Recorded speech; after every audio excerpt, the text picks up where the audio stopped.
there's a way to make an entrance. This is my destiny. It was now a conspiracy of witches. Download Veely today.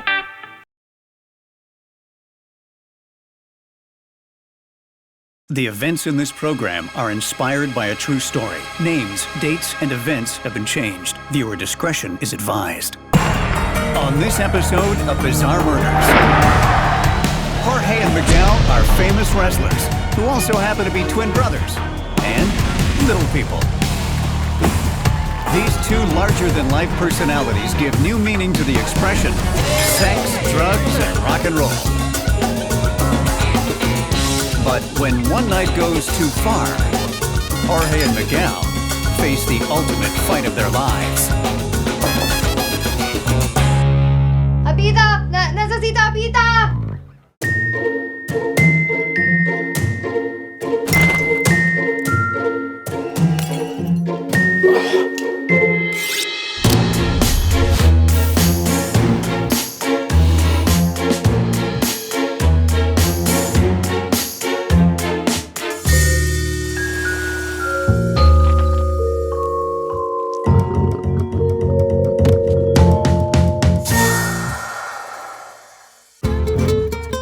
Jorge and Miguel have been inseparable since birth.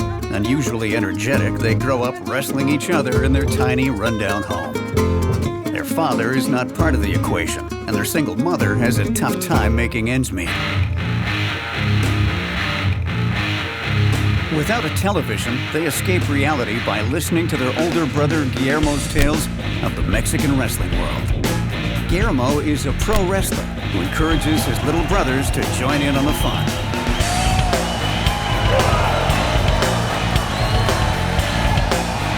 When they're teenagers, Guillermo sets the twins up with their first gig.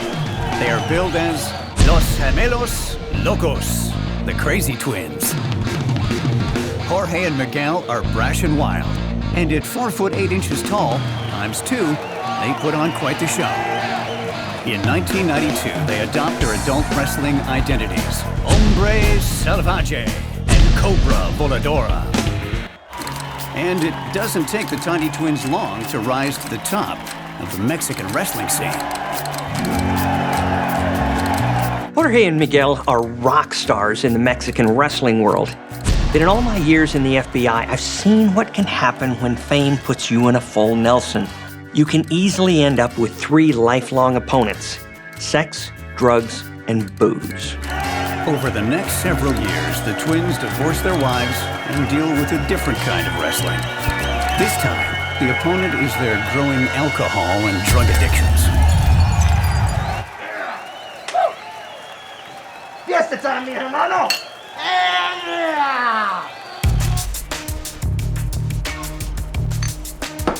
Yeah! Dude, that was a good fight! After a big televised match against El Castigador, the twins are ready to celebrate.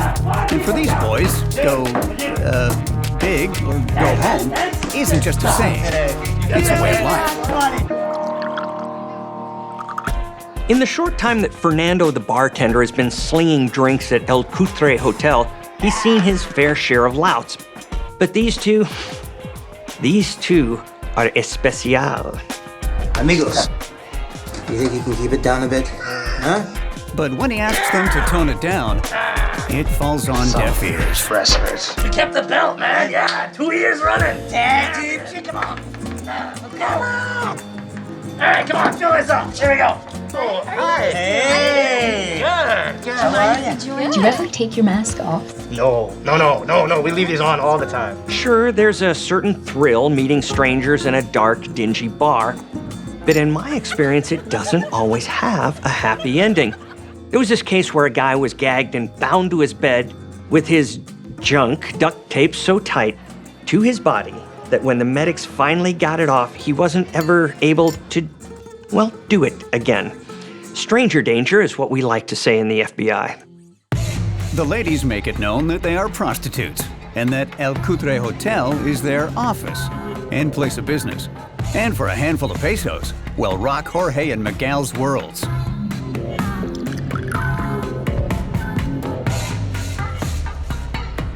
The twins and their newfound friends decide to take their cocktails up to the room for a nightcap, or guro de dormir, as they say in Mexico.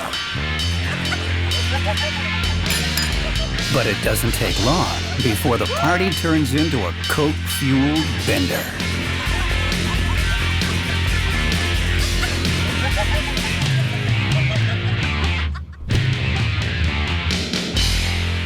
Just because Jorge and Miguel aren't able to actually receive the services that were agreed upon doesn't mean that these pros aren't getting paid, because that's how it works in this world.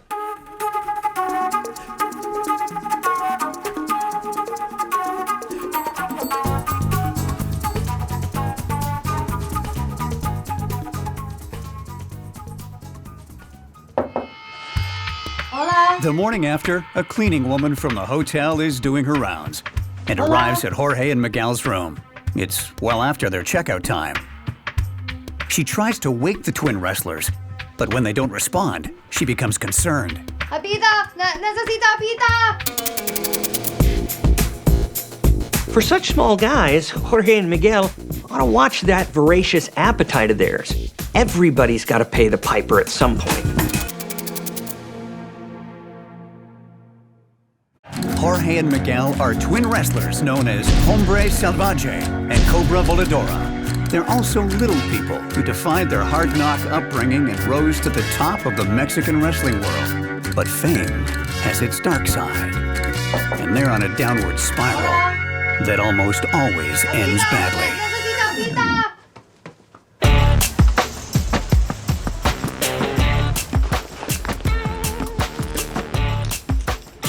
Cobra Voladora. ¿Quién? The Flying Cobra. I don't know who that is. From the Crazy Twins. Los Gemelos Locos. Once the police arrive on the scene, both Jorge and Miguel are officially declared deceased. The question the authorities immediately ask, was there foul play involved? But with no signs of forced entry and no signs of assault on the bodies, they can't ascertain the twin wrestlers' cause of death. It's empty.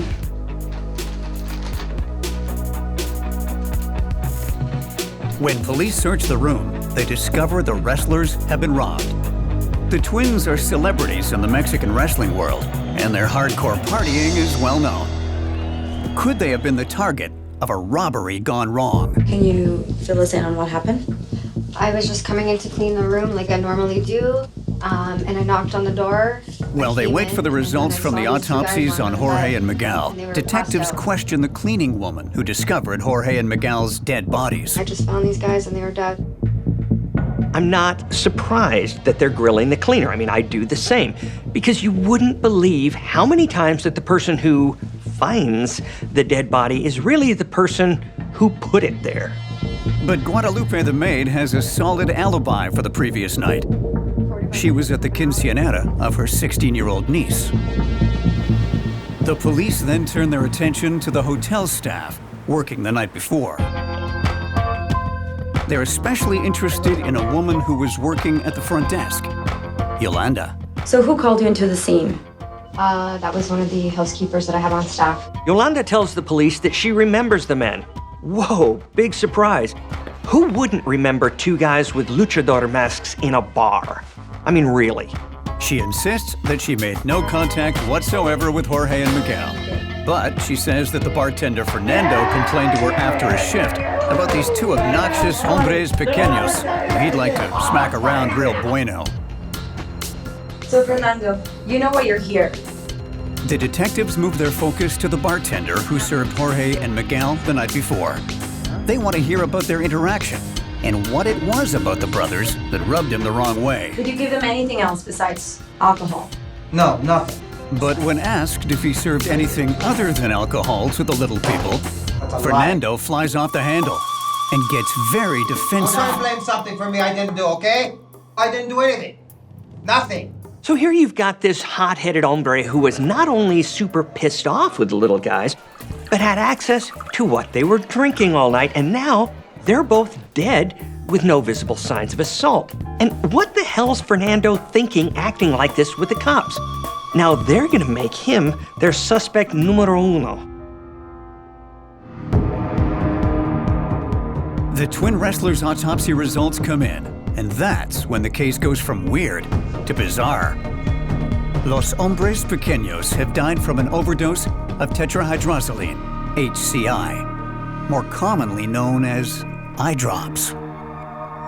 And the huge levels in their bodies can only mean one thing: they were poisoned. The effects of tetrahydrozoline HCI when mixed with alcohol causes drowsiness, nausea, and amnesia. Kind of like what you'd find in a Rohypnol case, aka the date rape drug. Using tetrahydrozoline is a cheaper way of knocking someone out, but definitely not your typical murder weapon.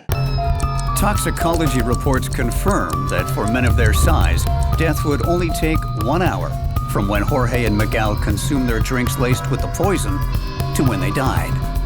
Turns out that everyone's favorite asshat bartender, Fernando, is no longer a suspect, because he left the building soon after the foursome went upstairs, and he wasn't at the crime scene within the timeline that the men were murdered.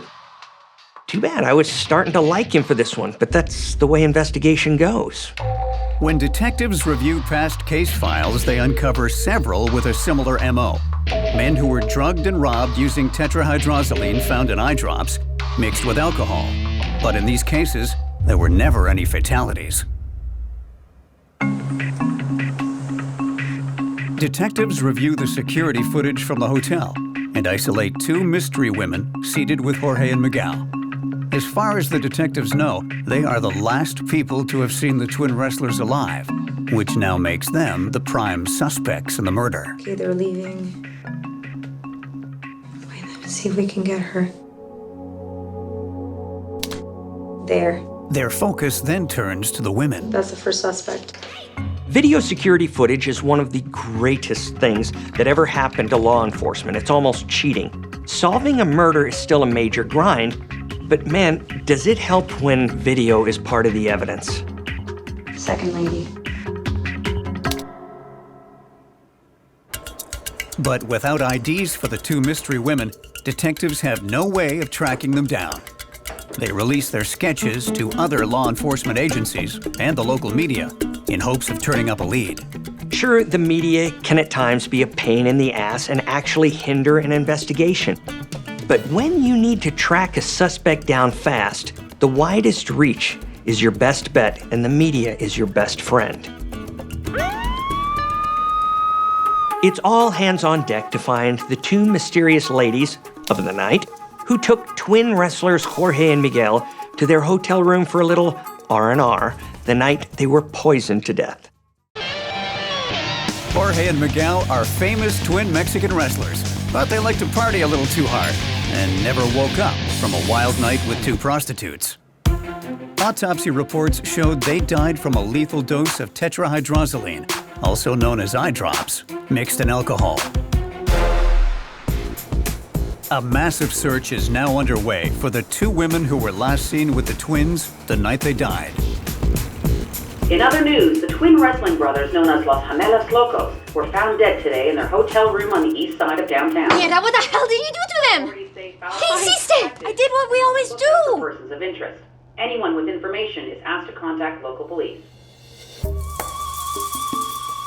Didn't you see that they were little people? How much did you put in there? Why didn't you tell me? Now the police is gonna come looking for us. It doesn't take long for the partners in crime to start unraveling. Angela and Rosa decide to separate while they can, hoping to lessen the chances of getting caught. With only scant physical evidence and the police sketches to go on, the cops are at a loss for how to track down their prime suspects. But then Angela makes a major mistake. Hola. That leads to her capture. Free tip: when you drug your marks with the intent of robbing them, it's not a great move to later use one of their cell phones. Why not just buy yourself your own burner with the money you just stole, right? Angela is immediately traced, ID'd, and brought into custody. Can you tell us what happened? I didn't mean for anything to happen. We just met the men and we wanted to party. Have you guys robbed people before? The police grill her, trying to connect her to last year's string of arrests. Have you done this before? I didn't want to hurt those men. They were nice men. Angela admits that she isn't a prostitute, never has been. She makes her living drugging men with eye drops, and once unconscious, she robs them. She's been at it for years. The dynamic duo are actually part of an all-girl gang in Mexico called Las Damas that specializes in posing as pros, baiting men to their hotel rooms, drugging them, and robbing them blind. Can you tell me who this person is? This is Rosa. If anything happened to those men, it wasn't me. It was Rosa. Not only does Angela tell the police where to find Rosa, but she claims that Rosa is actually the brains behind the whole operation, and that she had nothing to do with it. She didn't poison them. Kingpin Rosa did. She has done this before. I know this. I can't tell you the amount of times we got someone to flip while they're in custody at the FBI. A little bit of mind games with some carefully placed pressure, more often than not gets the person talking. Friends until the end, right? Not really.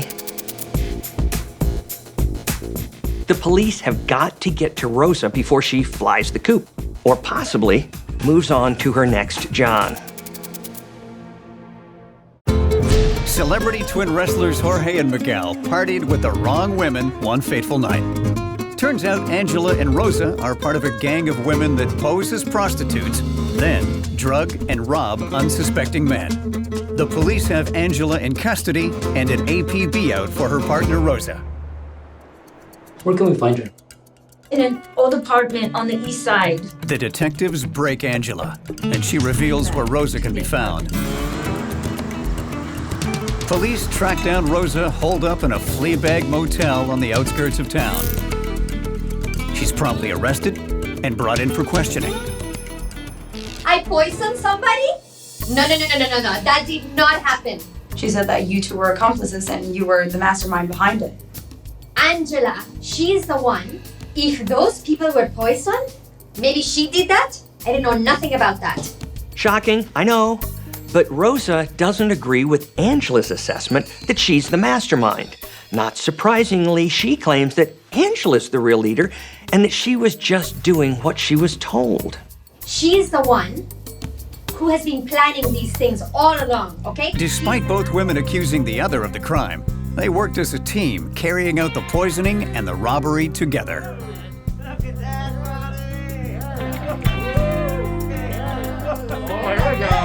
Salud, amigos.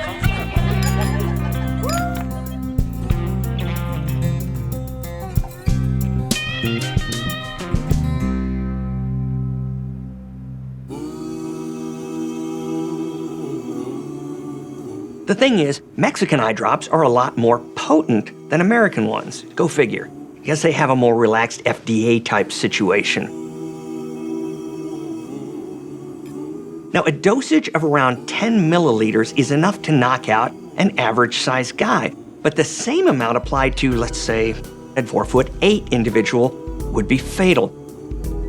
When Angela and Rosa drugged the little wrestlers, they weren't planning on killing them, just knocking them out.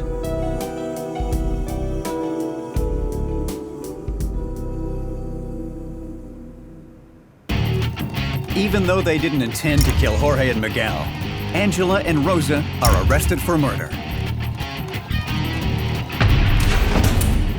And if you knew how much to give them, we wouldn't be here right now. The duo are sentenced to 55 years in prison for the murders of Jorge and Miguel. Twin wrestlers also known as Hombre Salvaje and Cobra Voladora. So there you have it, ladies and gentlemen. Don't get with a prostitute. It's illegal, and you could go to jail. That's if you're lucky, because as we just saw, you could get drugged and robbed, or even poisoned and die like a scumbag in a sleazy hotel room that smells bad and has bed bugs.